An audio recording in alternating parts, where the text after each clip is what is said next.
नमस्कार, शर्मिलाज किचनमध्ये तुम्हा सर्वांचं खूप खूप स्वागत। आज मी बटाट्याचे वेफर्स बनवणार आहे। तर छान असे कुरकुरीत आणि तळल्यानंतर सुद्धा कुरकुरीत राहतात। तर पांढरे शुभ्र असे वेफर्स बनवणार आहे। तर छान असे पटकन होणारे। तर चला बघूया कसे बनवायचे ते। तर मी वेफर्ससाठी ही अशी बटाटी आणलेली आहेत। तर ही बटाटी दुकानामध्ये अशी पिवळसर थोडी असतात आतमध्ये कापल्यानंतर, अशा प्रकारे आणायची आहेत। आता ती मी स्वच्छ धुवून घेणार आहे। तर आता ही स्वच्छ धुवून घेतलेली आहेत। आता ही सोळून घ्यायची वरून। तर आता ही मी सोळून घेते आणि सोळल्यानंतर लगेचच पाण्यामध्ये बुडवून ठेवायची। तर अशा प्रकारे मी पाण्यात बुडवून ठेवल्यात आणि आता त्याचे चिप्स पाडून घेते। तुम्ही बघू शकता।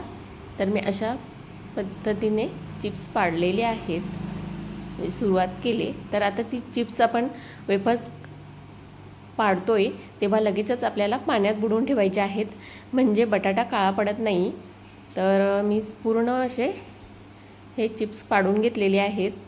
तर आता हे पाण्यात आपल्याला पूर्ण स्वच्छ असे धुवून घ्यायचे आहेत। तुम्ही पाहू शकता मी असे धुवून घेते। तर मी 4-5 पाण्यातून असे स्वच्छ चोळून धुवून घेतलेले आहेत। तर आता पाणी सुद्धा नितळ दिसतं, म्हणजे एकदम स्वच्छ धुवून झालेले आहेत। तर आता हे असेच रात्रभर आपल्याला पाण्यामध्ये भिजवून ठेवायचे आहेत।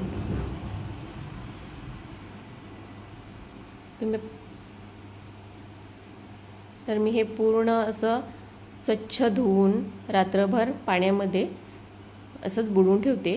तर त्याच्यामध्ये मी तुरटी, तुम्ही पाहू शकता अशा प्रकारे मी तुरटी फिरून घेते। तर अशी पाण्यातून अशी फिरून घ्यायची।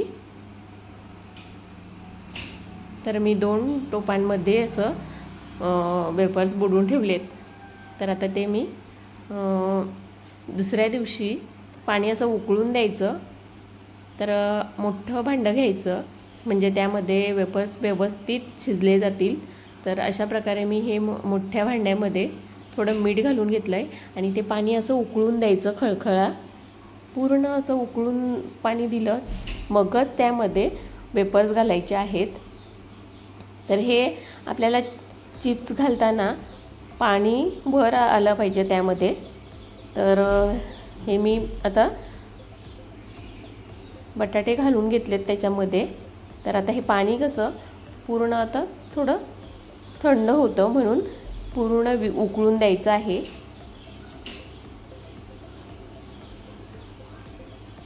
तर आता हे पूर्ण असं चमच्याच्या साहाय्याने मिक्स करून घ्यायचे, खाली वर करून घ्यायचे। तर हे तुम्ही पाहू शकता पाणी असं पूर्ण वरपर्यंत भरलेलं आहे। तर आता हे मी झाकण देऊन 10 मिनिटं शिजवून घेणार आहे। तर तुम्ही पाहू शकता पाणी कसं पूर्ण उकळायला लागलेलं आहे। आता हे छान असं 10 मिनिटं शिजले की छान बटाटे शिजले जातात। तर बटाटे कच्ची राहिली नाही पाहिजेत।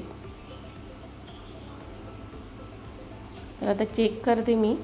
तर बटाटे आपले शिजलेले आहेत आणि जास्त सुद्धा उकळून म्हणजे शिजवून द्यायचे नाहीत, नाहीतर बटाट्याचा लगदा होऊन तुटला जातो वेफर्स। म्हणून व्यवस्थित असं शिजलं पाहिजे। तर आता उकळून देते थोडा वेळ आणि मग पाणी नितळून टाकायचं। तर असं फिरवतच राहायचं आहे थोड्या मध्ये मध्ये, म्हणजे कसं वरून खालून सगळे पूर्ण बटाटे शिजले जातात। तर जास्त सुद्धा शिजवलं तर तुकडे पडतात, म्हणून व्यवस्थित असं शिजलं की लगेचच गॅस बंद करून पाणी नितळून द्यायचं आहे।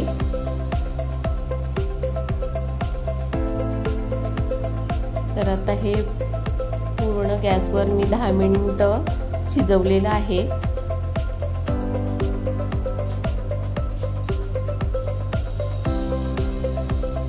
पहिल्यांदा झाकण ठेवून शिजवलं, मग आता मी झाकण काढून थोडा वेळ उघडून देते। मध्ये मध्ये चमचा फिरवून घ्यायचा आहे। म्हणजे खालीवर होतात आणि चांगले पूर्ण शिजतात। तर 10 मिनिटं लागतात या प्रोसिजरला। तर 10 मिनिटात छान असे आपले वेफर्स शिजले जातात आणि शिजल्यानंतरच आपल्याला काढायचे आहेत। तर जास्त सुद्धा शिजून द्यायचे नाहीत। तर आता गॅस बंद करून द्यायचा।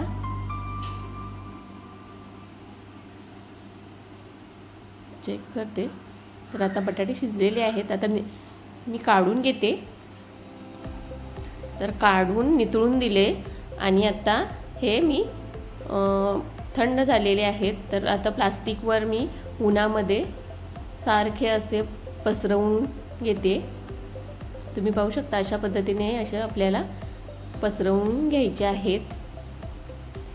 तर उन्हामध्ये छान असे सुकले जातात। तर मी हे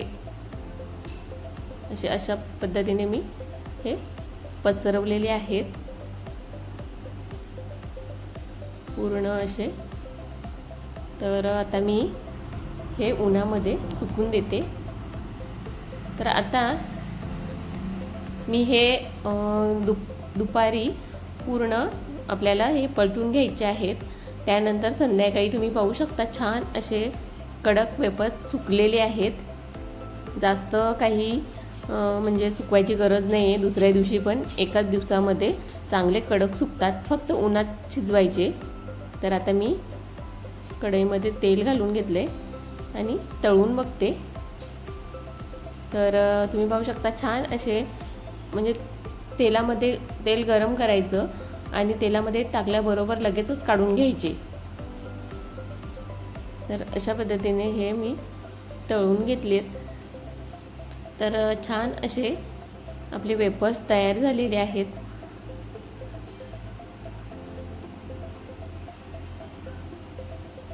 तर मी थोडं तेल घालून तळून घेते।